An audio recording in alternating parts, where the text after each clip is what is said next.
Hello বন্ধুরা, good morning. তাথেয় কথার গল্প কথায় তোমাদেরকে স্বাগত জানাই।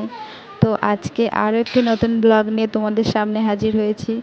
তো তোমরা সবাই আশা করি খুব ভালো আছো। দেখো, আজকে আমার কথা শোনা ওঠার আগেই আমি স্নান করে চলে এসেছি। তো এখন আমার সোনা উঠে পড়েছে। এখন ঘড়িতে বাজে সকাল 9টা। তো এখনও ঘুম থেকে উঠেছে। ওর আমি মুখটা মুছিয়ে দেবো, তারপর ওর ডাইপারটা পাল্টে দেব। আর ও সকালে ব্রেস্ট ফিডিং করেছে এখন একটু আগেই। তো এখন ও ব্রেস্ট ফিডিং করে যেহেতু, সেই জন্য ওকে 11টার দিকে আমি দুধ দিয়ে কোনো দিন স্যারালাক দিই, কোনো দিন দুধ দিয়ে সুজি দিই। তো অল্টারনেট করে ওকে খাওয়াই। তো তারপর দিনে ওকে আমি একবারই ভাতটা দিই, যেহেতু ও এখন সবে ওর 9 মাস। তো ওকে আমি একবারই ভাত দিই। তো ভাতটা খুবই নরমভাবে জুসি টাইপের করে ওকে দিতে হয়, নাহলে ও তো এখন সেই দানা খাবারটা ও তো এখনও খাওয়ার মতন হয়নি। আর ভাতটা ওকে আস্তে আস্তে অল্প অল্প করে খাওয়ানো অভ্যাস করাতে হবে। তো ওই জন্য ওকে আমি একবারই ভাতটা দিই। আর এক দিন এক একটা সবজি দিয়ে, কোনো দিন খিচুড়ি করে দিই। তো আমি আমার মেয়েকে কিভাবে ভাত খাওয়াই আজ সেটাই তোমাদের সঙ্গে শেয়ার করব। তো চলো বন্ধুরা, দেখে নাও যে আমি কিভাবে আমার মেয়েকে ভাত খাওয়াই।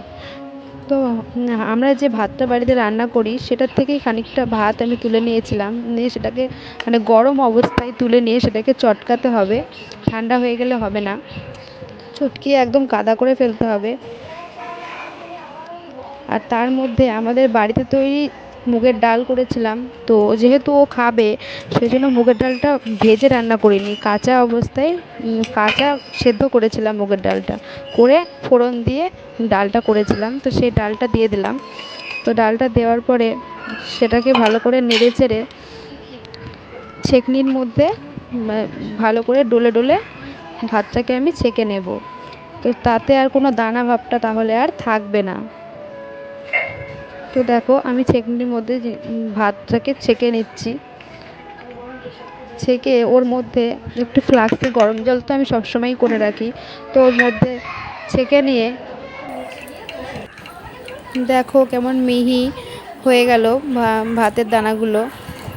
তো এর মধ্যে আমি গরম জল অ্যাড করব। করে তোমার বাচ্চা যেরকম খায় সেভাবে তুমি তোমার বাচ্চাকে খাওয়াতে পারো। তো আমার বাচ্চা বেশি গাঢ় খেতে পারে না, তো আমি ওকে একটু পাতলা ধরনের বানাবো, বানিয়ে ওকে খাওয়াবো। তো যদি তোমাদের এই ভিডিওটা কোনো উপকারে লাগে তো আমার ভিডিওটাকে লাইক করো।